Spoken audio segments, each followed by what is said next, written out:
Hi, everybody. My name is Gabrielle Bacum, and I am a fourth year PhD candidate in the molecular medicine program. And I currently work in Dr. Long's lab in the Department of Internal Medicine in the subspecialty nephrology. And so I just wanted to talk to you guys a little bit about what I do and kind of just where my education and career has led me. And so I actually grew up in Des Moines, Iowa. So I'm an Iowa native. And I moved to Iowa City about 10 years ago to pursue my bachelor's of science in biochemistry. I also got a minor in chemistry. And then I worked for 3 years in cardiothoracic surgery where I studied congenital heart defects. And then in 2017, I matriculated into the molecular medicine program. And now I'm a PhD candidate in my fourth year. And so just a little quick synopsis of my research. And so currently I work in a nephrology lab, but my project involves the study of heart failure related to chronic kidney disease. And so, like I said, our lab is very involved in the kidneys. And if you've ever eaten chili or have seen a kidney bean, you've definitely seen what your kidneys look like. And one of the main jobs of the kidney is to filter liquid waste out of your blood. And then all of that waste gets sent to your bladder in the form of urine and then excreted out of your body. And so the kidneys are a really important part of your body, and it works with all of your other organs as a part of a team. And there are times, though, that your kidneys cannot work or they do not function properly, and that can lead to kidney failure. And then it's been shown that the leading causes of kidney failure are diabetes and hypertension, which is high blood pressure. And so in my lab, we study how kidney failure leads to other diseases such as heart failure. And it's been shown that approximately 95% of patients that have kidney failure somehow in some form develop some type of heart failure. And so my research really focuses on how we can treat heart failure related to chronic kidney disease. And so my overall goal is to become an independent scientist or an academic scientist, and then hopefully become a physician scientist. And so my PhD will lead me into a career in basically academia. And so yeah, that's all I have for a little quick presentation. And I know that Olivia has some questions for me. Great, thank you, Gabby. So that's good to hear about you a little bit. So so when you do your research and stuff, do you work mostly by yourself, or are you working on a team? And so my project itself is supposed to be for me, but we have a lot of postdocs, so people who already have their PhD kind of leading into academia that have their own little parts that I need help on sometimes. A lot of people have different expertise. And in my lab, I'm very lucky to have a postdoc that is really good at protein purification. So for the most part, the ideas come from IPI, and we kind of do a little discussion about where my project will lead. And then overall, all the experiments are mine, but there are some pieces that I need to do working with the team. But for the most part, we all kind of work individually and then bring all the pieces together. So we're not actually doing the experiments together. We're doing them by ourselves, just like talking about it together later. Awesome, great. And then what does an average day or week look like for you? Yeah, scientists get that a lot. The thing is with science, they're all very variable. So like there are some days where I come in and for me, I always make a list of all the things I need to do. So something that I do regularly is, so I study mice. So I have to weigh all my mice and see if like the mice are losing weight or gaining weight depending on the experiment I'm doing with them. And then I'll track all of those things. And those are like long periods of time. So I do that for like 2 whole weeks. And then sometimes I need to collect all the tissue. And then once you do all that tissue collection, you actually have to do the actual experiment. So week by week, it's very different. There is always something to do in lab. I don't think that there's ever a time where you're just like not doing anything, because if you're not doing an experiment, you are reading, or you're coming up with more presentations that you have to do, or you are writing. So you're not ever doing anything that's not related to the work that you are doing. So it is variable, but for the most part, it's either running experiments, checking on my mice, or reading, writing, doing all those things. So it could be kind of crazy and overwhelming. But yeah, for me, you can kind of I can fit all my experiments in, during the week. Sometimes I have to, come in on the weekends, and that's kind of just part of the job. But it's never for like a full day on the weekends. It's like sometimes an hour, or sometimes like 4 or 5 hours. So it's not too crazy, but it's just really dependent on the experiment that you're doing and the time points and whatever that you have. Yeah, that's awesome. I feel like having some variety in your day kind of makes Yeah. it a little more entertaining, keeps you on your toes. Yeah, it's definitely less monotonous. Mm-hmm. So that being said, so what would you say your favorite part of your job is and the least favorite part of your job is? So let's see. I can say my least favorite part of my job is that, so because even though we are working as a team, we do a lot of individual work. So I don't get as much like human interaction, I guess, when it comes to science. I do spend a lot of time alone, because everyone else is doing their own thing. So I don't really spend a lot of time with people. Like we'll talk every once in a while for like 5 minutes or so, but for the most part, like we don't really communicate as much. So that's my least favorite part. But my favorite part of my job is when we are able to get together and like be able to discuss the science. I think that's the biggest thing, right? Because it's nice to be able to do your experiments, but once you're able to like have that collaborative environment and discuss the work that you're doing, it like makes everything that you're doing all make sense. So yeah, those two things. And another favorite part of my job is that I'm studying the things that I love to do.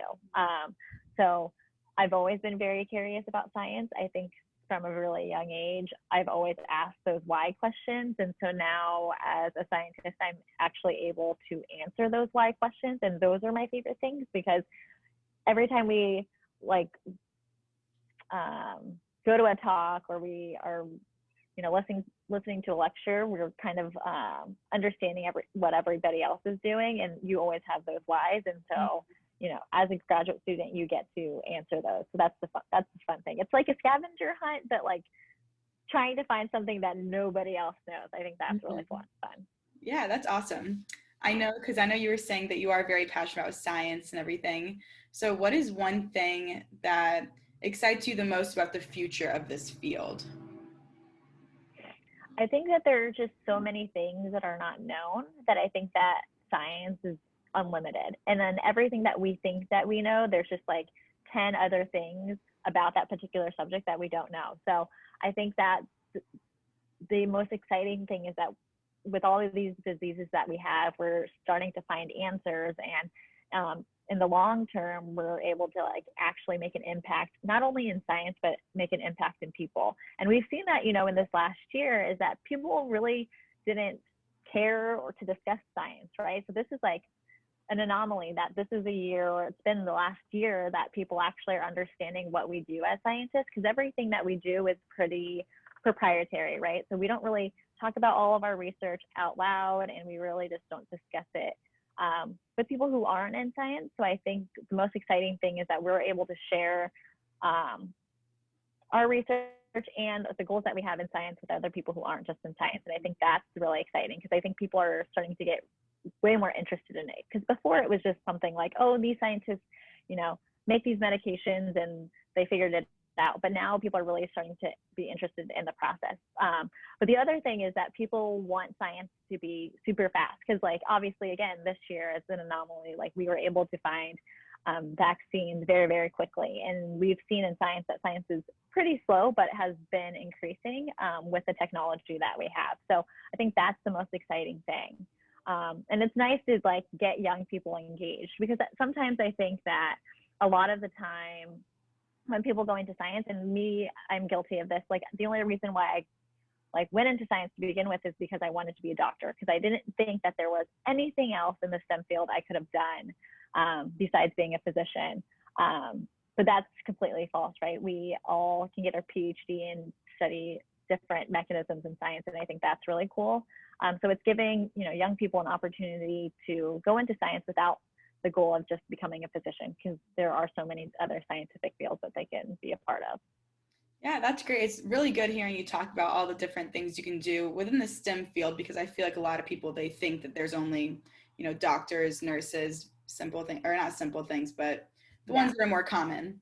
yeah. So within your career and your field that you're studying, what abilities or personal qualities do you believe contribute to making you successful, like making someone successful in this field?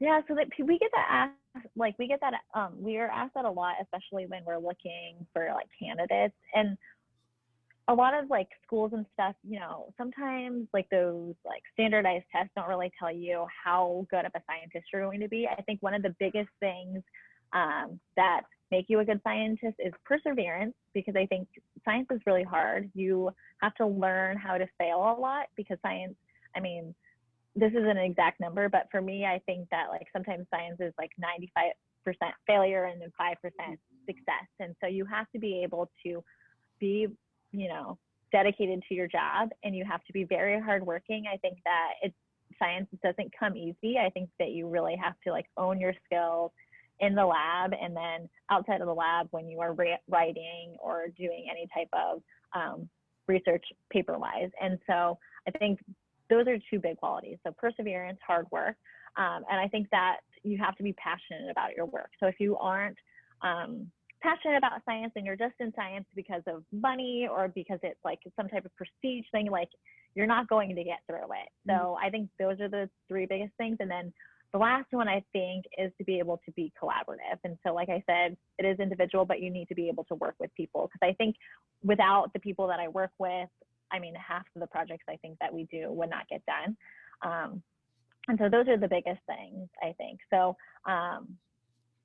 I think that you are only measured by the things, like some people view it as like the measure, like the things that you are successful at, they're like measured in awards and stuff. But I think it's really about the failures that you kind of encounter. So like the more failures that you get in science, the more you learn, unfortunately.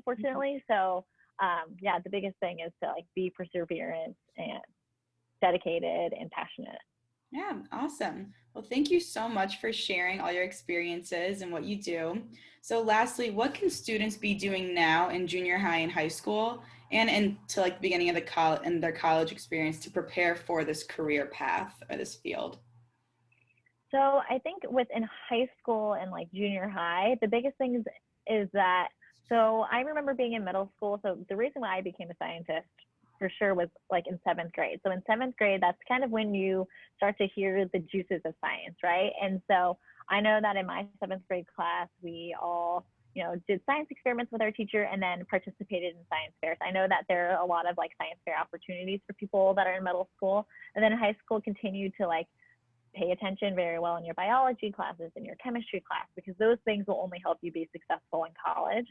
And then once you get to college, for me, something I wish I would have done, my first semester of college was get into a lab, try to pursue some type of science. Obviously, you don't know, a lot of the background, but even just being like a dishwasher or like just doing some lab maintenance will get your foot kind of in the door. So I think that for college students, be very mindful about the research opportunities at your school. And if you're at a smaller university, I know that there are programs that you can be a part of that will let you go to like a bigger university here, like Iowa, and then do like a summer research program. So I think there's always ample opportunity. And I think the biggest thing is to be able to reach out or do scientists yourself, or like programs like STEM education. And I think that's the biggest thing, is because I think a lot of the times, even with me, like we get kind of scared asking those questions or like asking people for help. And I think that's the biggest thing, is that not to be scared to ask people in that field for advice. Especially because I struggled with that because it took me a little bit longer to get into science in college. And I think that you're never going to be bothering people. I think that everyone is very excited about what they do. And so if there's someone asking about science, there always is going to be someone that will answer your question, because they want to talk all about what they do because they're really excited about it. Awesome. Well, thank you so much for sharing about your career in the field that you work in. It was very informational, and I'm sure that whoever watches this will gather a lot of good information from this. So thank you very much. We look forward to talking with you again and seeing where you go. Yeah, thank you.